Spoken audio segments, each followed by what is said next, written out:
Saudari-saudara yang dikasihi Tuhan, terus kita rayakan anugerah kehidupan. Saudari-saudara, hari-hari ini sampai Pentakosta nanti, firman Tuhan dari Ekaristi harian diambil dari Kisah Para Rasul. Ada banyak cerita tentang perjuangan gereja perdana, gereja awal dalam Kisah Para Rasul. Belum terlambat untuk membacanya. Tetapi ada satu hal yang saya rasanya ingin untuk sharing kepada Anda, yaitu dari Kisah Para Rasul bab 14 ayat 19 dan seterusnya. Demikian ditulis. Pada waktu Paulus dan Barnabas tiba di kota Listra, datanglah orang-orang Yahudi dari Antiokhia dan Ikonium, dan mereka membujuk orang banyak supaya memihak mereka. Lalu mereka melempari Paulus dengan batu dan menyeretnya keluar kota karena mereka menyangka bahwa ia telah mati. Akan tetapi ketika murid-murid berdiri mengelilingi dia, bangkitlah ia lalu masuk ke dalam kota. Keesokan harinya berangkatlah ia bersama-sama dengan Barnabas ke Derbe. Paulus dan Barnabas memberitakan Injil di kota Derbe dan memperoleh banyak murid. Saya membayangkan sesuatu yang seram. Dilempari batu, disiksa, dianiaya, sampai dikira sudah mati. Bayangkan penderitaan apa sampai dikira sudah mati, kemudian diseret keluar kota. Diseret loh, ini tidak dinaikkan kereta atau keledai, diseret keluar kota dan mungkin dimasukkan ke selokan. Apa yang kemudian terjadi? Lihatlah derita yang sangat luar biasa yang mestinya membuat orang frustrasi. Tetapi apa yang terjadi ketika Paulus siuman, kemudian ia melanjutkan perjalanan dan merancang pemberitaan Injil di kota-kota lain. Dan di kota lain itu ia disambut.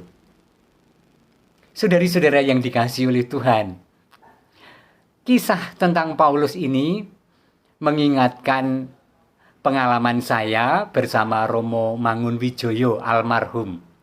Ketika pada tahun 1989, Kedung Ombo sedang bergolak. Hampir tiap hari Romo Mangun itu masuk koran, seolah-olah berlawanan dengan penguasa gagasan-gagasannya. Nah, tiba pada suatu saat ketika waduk Kedung Ombo yang sudah jadi ini mulai digenangi air.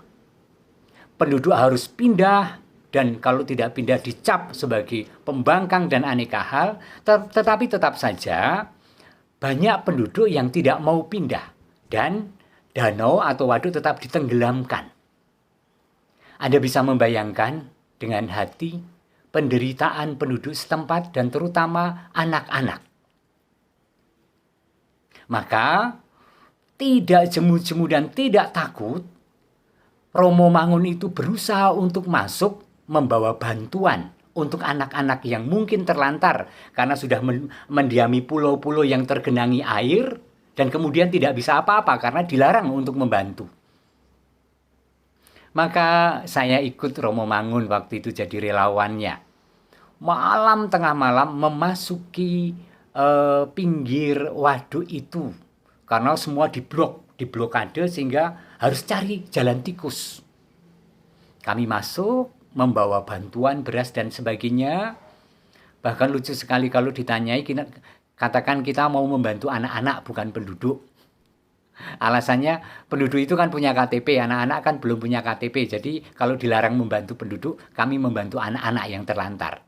Benar, bekerja 2 kali, bekerja 2 hari, tidak tidur, membuat perahu gedek untuk mengantarkan bala bantuan itu ke pinggir-pinggir danau di seberang atau ke pulau-pulau yang dengan sendirinya menjadi pulau karena tergenangi. Kami kemudian melakukan itu siang malam.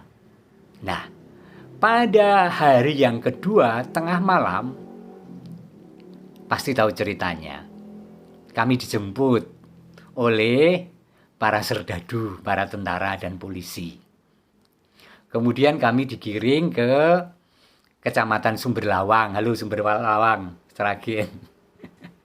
Kemudian diinterogasi di sana 1 malam, kami tele-tele dan sangat lelah dan didata dan pokoknya serem lah. Dan kemudian paginya kami dilepas. Kami sudah lelah dan kami takut dan kami ingin pulang saja. Apa yang terjadi?